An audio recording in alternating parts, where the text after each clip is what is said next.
In Elden Ring Nightreign, you play as preset character builds. In this video, I will be focusing on 3 of these main characters, and the basics of the game.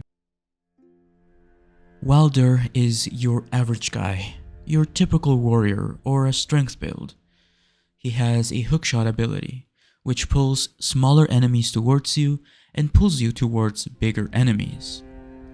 The hookshot can also be used for navigation, traversing the map, and going up walls and other structures.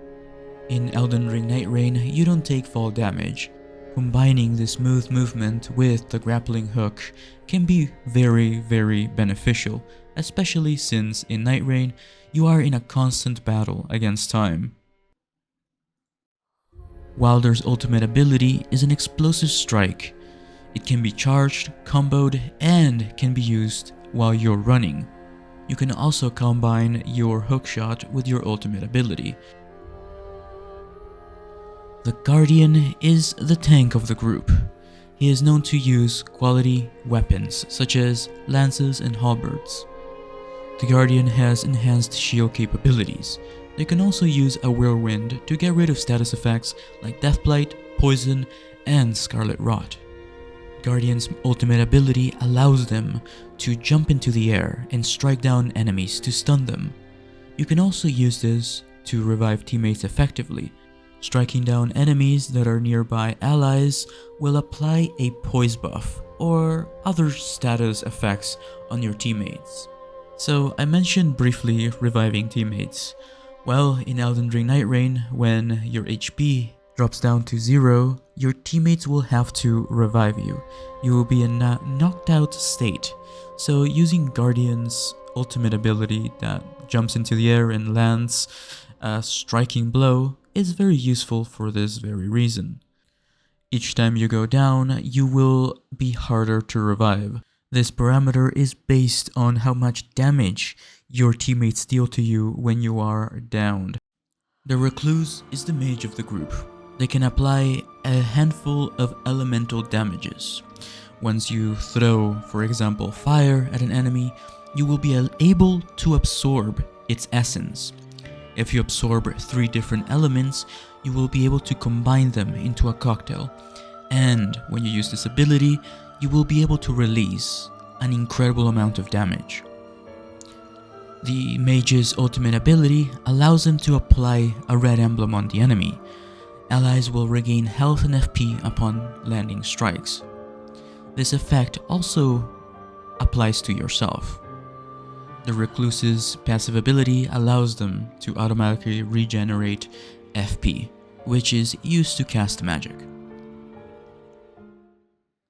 The Duchess is the Bloodborne/Dexterity build.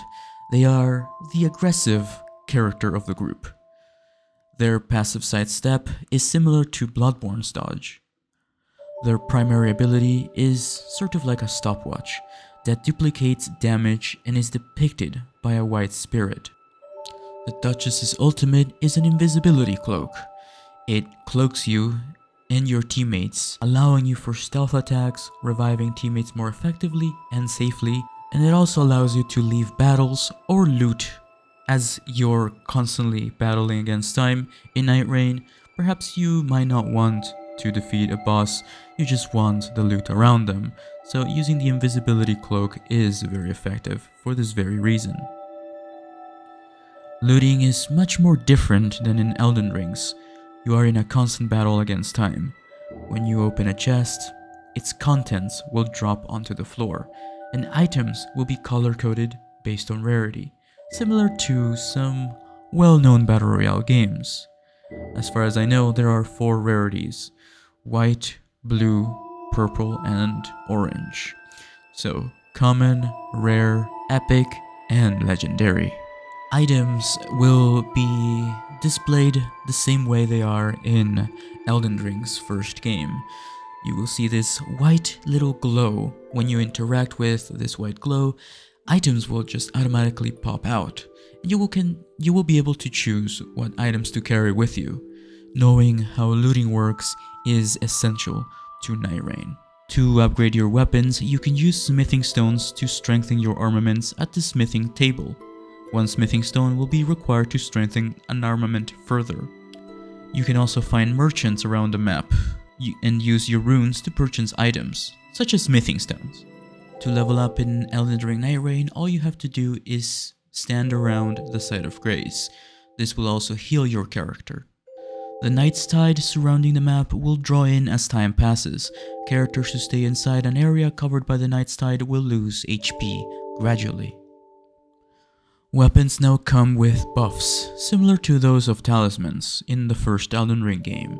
These buffs will affect your character, even if they're not using these weapons. There are 6 weapon slots and you want to have them all filled with various weapons, so you can benefit from all 6 of these buffs. Talismans also make a return in Elden Ring Nightreign. They can drop from silver scarabs and other ways. Each character has 2 talisman slots, and they can make a very huge difference in a playthrough if a player finds them. Points of interest can also be marked on the map. The silver scarabs, for example, can be found from special maps that can be looted from special ruins, castles, and other points of interest. These maps will reveal locations and other important things that may have important loot or bosses. At the Round Table Hold, you can go on expeditions. The expeditions is the way you start your next challenge. You can also set up a password to play with friends. At the Round Table Hold, you can also equip relics, which serve as permanent attribute boosts and other really cool things like that. You can also access the Visual Codex, which allows you to see game data and other lore things. You can also access the Sparring Grounds to train and hone your combat abilities. At the end of each day, you will fight a major boss. All players must be together and synergize with each other to defeat this boss. If defeated, the boss will allow you to pick from a selection of permanent power-ups known as Dormant Power, and sometimes legendary weapons. If all players survive, at the end of day 3, you will fight the Chosen Night Lord, a major boss that will prove to be a challenge for all kinds of players. That is all. Thank you so much for watching. Let me know what you think about this in the comments down below.